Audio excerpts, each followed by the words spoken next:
تم تو کہہ رہے تھے کہ میرے کول آؤ منجی ٹھکواؤ، اے پتر منجی ٹھوک کے نہیں پورے جا رہے۔ اپنے ملکی اداروں سے ایک سوال کر رہا ہوں، میں ڈسٹرکٹ جہلم کی جو پولیس ہے اس سے، اور جو ہمارے بقا اور سلامتی کے ادارے ہیں ان سے، کہ جناب آپ تو لگے ہوئے ہیں، سینکڑوں ہزاروں فوجی آپ نے مروا دیے ہیں آپریشن کر کے کہ ہم تکفیریوں کا خاتمہ کر رہے ہیں، تو ایک ایسا تکفیری کہ جو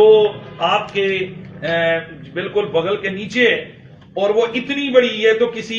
آپ کے جنرل کرنل کو کافر کہہ رہے ہیں، اور وہ تو خواجہ غریب النواز کی تکفیر کر رہا ہے، وہ تو اولیاء کرام کی تکفیر کر رہا ہے، وہ تو صحابہ کرام کو بدماش کہہ رہا ہے، نہ جانے وہ کیا کیا بکواس کر رہا ہے۔ مطلب آپ کیا چاہتے ہیں، ہم کیا کریں، کیا مطلب ہم کیا کریں؟ مجھے بتائیں آپ لوگ اس کا حل کیا ہے؟ جب ریاست اپنا کام نہیں کرتی، ہم آئے ہیں ہمارے سامنے بیٹھے، وہ بھی نہیں ہوتا ہے، اب بتائیں ہم کیا کریں اس کا؟ خدا کے لیے اس ملک کا لحاظ رکھیں، آپ اس ملک کے اوپر مہربانی کریں۔ آپ لوگ یہ مذاق ہے کہ داتا صاحب کو ملعون کہہ رہا ہے، خواجہ غریب النواز کو وہ گستاخ رسول کہہ رہا ہے، یہ مذاق ہے؟ وہ رسول اللہ کے صحابہ کی توہین کر رہا ہے، وہ اہل بیت کو کہہ رہا ہے کہ وہ کوئی شے نہیں، وہ بدتمیزی کر رہا ہے کہ اللہ کے نبی ولی نبی پیشاب روکن دی انہوں دی طاقت نہیں ہے، اس قسم کی وہ گندی لینگویج استعمال کر رہا ہے، اور آپ لوگ اسے پروٹیکشن دے رہے ہیں۔ میں مطالبہ کرتا ہوں ملکی اداروں سے کہ ہمیں اس سے غرض نہیں ہے کہ وہ لگا رہے قرآن کلاسز لگائے، جو مرضی پازیٹیو ایکٹیویٹیز دین کی کرے، پریکٹس کرے، یہاں آزادی ادارے، یہاں ہر مسلک مذہب والے کو آزادی ہے، لیکن جب وہ ہمارے اکابرین کی طرف غلط قسم کی چیزیں منسوخ کر کے ان کی تکفیر کرے گا، ہم ایسی زبان کو لگام دیں گے، اور اگر اداروں نے لگام نہیں دی تو انشاءاللہ ہم اس کو لگام دیں گے۔ آج ادارے دیکھ رہے ہیں، آپ تمام صحافی لوگ گواہیں کہ ہم نے پرامن ترین انداز سے اس ایونٹ کو کنٹرول کیا ہے، اور حضرت تاجدار گولڑا، صحابہ کرام، غوث پاک، حضرت خواجہ غریب النواز، حضرت داتا سرکار، اور تمام اللہ کی جو مقدس نیک بندے ہیں، ان کی ارواح کے تصرف، ان کی برکت کے صدقے، مرزا صاحب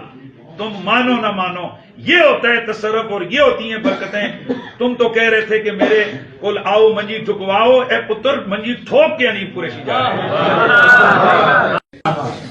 بہت شکریہ۔ آپ صحافی حضرات کا کوئی سوال ہو تو آپ کر سکتے ہیں۔ مفتی صاحب، میرا ایک سوال ہے کہ کافی یوٹیوب پر ایسے ہیں، جیلم میں بھی ہیں، جو صرف اپنی ویورشپ بڑھانے کے لیے جو ہے وہ انجینئر کا انٹرویو کرتے ہیں، اور اس کے بعد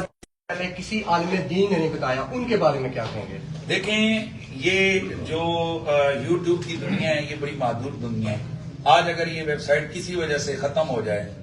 یا سوشل میڈیا کے یہ نیٹ ورک، کئی ایسے نیٹ ورک ہیں جو ختم ہو گئے، یہ ختم ہو جائے، پھر یہ لوگ کیا کریں گے؟ کیا مرنا نہیں ہے سب نے؟ قبر قیامت نہیں ہے؟ تو ایسے لوگوں کو خدا کا خوف ہی کرنا چاہیے۔ ہم ان کو دعوت یہی دے سکتے ہیں کہ اللہ کا خوف کریں، کہ ایسا شخص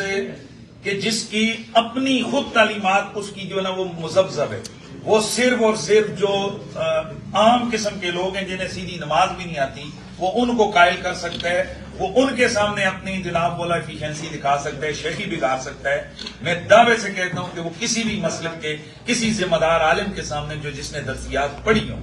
میں یہاں تک کہتا ہوں کہ آپ لوگ بچے کو پہلے دن جا کر سکھاتے ہیں PLE،